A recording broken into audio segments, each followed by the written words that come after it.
படிச்சுட்டு நல்ல ஆங்கிலம் தெரிந்த காரணம்லாம் நீங்க ஐடி கம்பெனியில் கை நிறைய சம்பளம் வாங்குறாங்க. இல்லாட்டி பாருங்க ஹிந்தி ஹிந்தின்னாங்களே உங்களுக்கு நல்லா தெரியும். இன்னைக்கு பில்டிங் கட்டுறது யாருங்க? இன்னைக்கு பாருங்க எல்லா வேலையும் வந்து யூபியில ஹிந்தி மட்டும் படிக்கிறவன் தான், பீகார்ல ஹிந்தி மட்டும் படிக்கிறவன் இங்க வந்து தமிழை கத்துக்கிட்டு இன்னைக்கு நம்ம வீடு கட்டி தரான், சாலையை பிறக்கிறான், கக்கூஸ் கழுவுறான். இதுதாங்க हिंदी படிச்சாங்க. नमस्कार दोस्तों, मेरा नाम है चंदन झा और मैं बिहार का रहने वाला हूँ और मुझे हिंदी भी आती है। और अगर मैं तमिलनाडु जाऊंगा और मुझे हिंदी आती है तो मैं कोई कंस्ट्रक्शन वर्क करूंगा या शौचालय साफ करूंगा, ऐसा डीएमके के एक सांसद कहते हैं। हालांकि शीतकालीन सत्र के दौरान डीएमके के एक सांसद डीएनवी सेंथिल कुमार ने उत्तर भारत के राज्यों को गौमूत्र राज्य बताया था।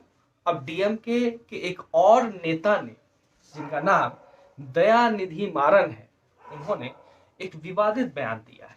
मारन ने कहा कि बिहार और उत्तर प्रदेश के जो लोग हिंदी सीखते हैं वो निर्माण कार्यों के लिए तमिलनाडु चले आते हैं, वहां सड़कों और शौचालय की सफाई जैसे छोटे मोटे काम करते हैं। तो सीधी सी बात है, मुझे इंग्लिश नहीं आती और अगर मैं तमिलनाडु जाऊंगा तो मुझे यही कार्य करना पड़े। खैर, इस बयान के बाद एक बार पुनः उत्तर भारत और दक्षिण भारत के बीच भाषाई मुद्दा एक बार फिर गर्म हो सकता है। बीजेपी ने इसे मुद्दा बना लिया है।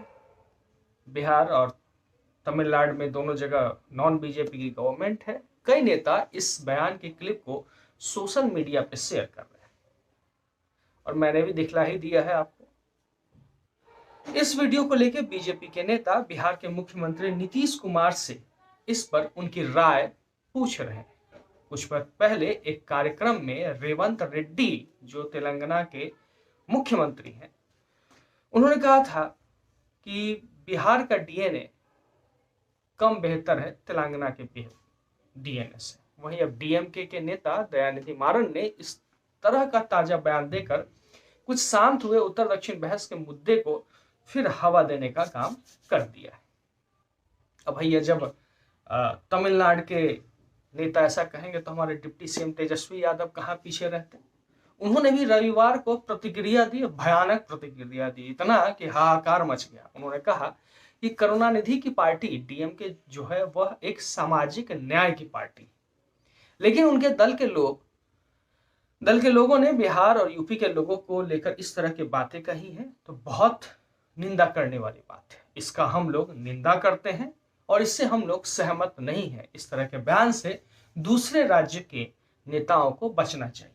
तो ये हाहाकारी बयान किनका है? हमारे डिप्टी सीएम, बिहार के डिप्टी सीएम तेजस्वी यादव जी का। अब सीधी सी बात है कि अगर आप तमिलनाडु जाते हैं और हिंदी आती है तो आपको सिर्फ दो ही काम करने को मिल सकता है। ये जो दयानिधि मारन है उनके अनुसार, या तो आप किसी कंस्ट्रक्शन वर्क में काम कीजिए, या फिर सड़क साफ कीजिए, या फिर शौचालय साफ। अब सवाल है, ना ही सवाल बीजेपी के लोगों से है, ना ही सवाल डीएमके के लोग से है, ना ही तमिलनाडु के लोगों से है। सवाल है बिहार के उन नेताओं से जिन्होंने अभी तक बिहार को लेबर प्रदेश बना के रखा हुआ है, मजदूरों का प्रदेश बना के रखा हुआ है, कि आखिर कब तक इस तरीके की बेइज्जती एक आम बिहारी जो दिल्ली में रहता है वो सुनता रहेगा, सहता रहेगा। जो मुंबई में रहता है वो अच्छे कार्य कर रहा हो, उन्हें कैसा लगता होगा? बहुत सारे ऐसे बिहारी हैं, बिहार के रहने वाले लोग, जो मुंबई के फिल्म इंडस्ट्री में बड़े कलाकार हैं। मसलन पंकज त्रिपाठी की बात करें, मनोज वाजपेयी की बात करें, पंकज केसरी की बात करें, ऐसे बहुत सारे एक्टर्स भरे पड़े हैं। एडमिनिस्ट्रेशन की बात करें, उसमें बहुत सारे आईएएस आईपीएस बिहार से आते हैं। यूं कहें कि देश के हर कोने से आते हैं। व्यापार की बात करें तो क्या वैसे स्टूडेंट्स को ये चीजें बुरी नहीं लगती होंगी जो अपने घर को छोड़ के दूसरे स्टेट में पढ़ने जा रहे हैं?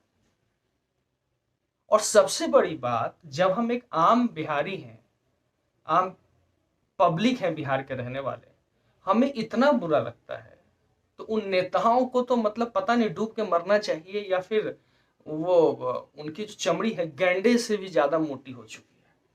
मुझे तो लगता है कि मतलब उनकी चमड़ी जो है बुलेट प्रूफ जैकेट का काम करती है उनके लिए। कुछ समझ में नहीं आता है। बिहार के लोग भेड़ बकरी की तरह ट्रेन में ठुस के भर के एक जगह से दूसरे जगह जाते हैं, अपमान सहते हैं, फिर भी कर्म ही पूजा है जो कहावत है उसको चरितार्थ करते हैं। खैर, अभी रात के लगभग 12 बजने को आए हैं और जब मैं 2 दिन से इस बयान को देख रहा था, खबरों को देख रहा था, बहुत सारे लोग, बहुत सारे मेरे जानने वाले जो दूसरे स्टेट के हैं, इवन तमिलनाडु के भी जो मेरे बहुत सारे लोग जानने वाले हैं, वो खुद इस बयान को लेकर के चिंतित हैं कि किस तरीके से देश को बांटने का काम ऐसा बयान करता है।